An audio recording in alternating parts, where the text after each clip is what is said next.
This feels like a safety hazard. Starting off this week, we did the usual, get some chores in, resource gathering, and visited Elliot. He's definitely a marriage candidate. In my first playthrough, I broke up with him for Sebastian, but that's a story for another time. What can I say? He's got that Sasuke hair. Anyway, I just spent the rest of the day mining. Truthfully, the first day wasn't that eventful, but we got our first giant crab! I'm so proud! There's still a lot of options on the bachelors and bachelorettes that I want to choose, but it's gonna be so hard because I'm very indecisive. And I think I want to go with Alex. But I don't know. I just will get his grandparents to love me first, just in case. But as I like to say, we'll cross that bridge when we get there. We have 1 week left until the flower dance. But like I said, I'm indecisive. It doesn't matter who I pick as my partner, because the real question is, will I marry them? I don't know.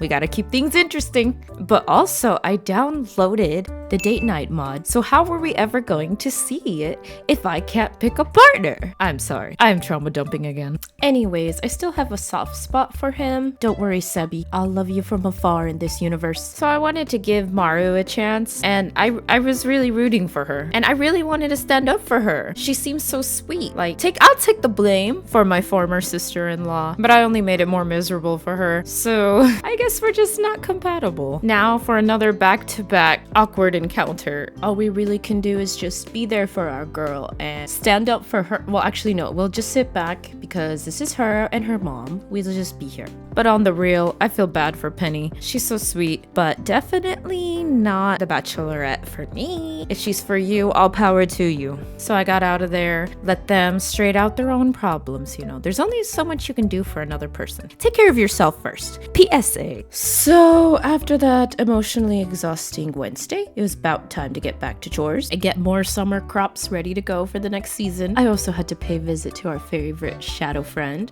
Then I headed to finish up another room in the community center. Overall, it was a relaxing day. We got a lot done. We got a new goat. We got the bus stop going. And now we get to go to the desert. So we know what we're doing today.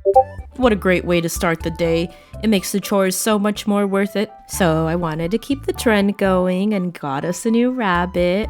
As I went to conduct some business with Robin, I came to realize why I don't see Maru as a marriage candidate anymore. Checked on my friend.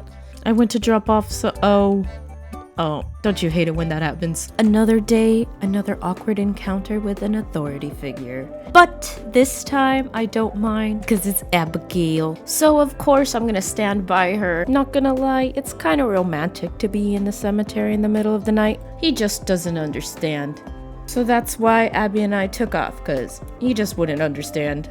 So I headed into the last day of the week, excited. I feel like this may have been a sign from the universe, learning Alex's favorite food. So with that in mind, I headed straight to the desert to check it out. Tried to check out the skull caverns, thank goodness I did not. And finally got to meet Sandy and see her cute spring outfit. I brought her a gift, of course. I didn't want Pierre to not like me if I did end up having interest with his daughter, so I completed a quest for him, then properly gifted George like I was supposed to earlier. I went back home to trim out some trees, made sure my wine business was thriving before heading off to bed. And that was the week.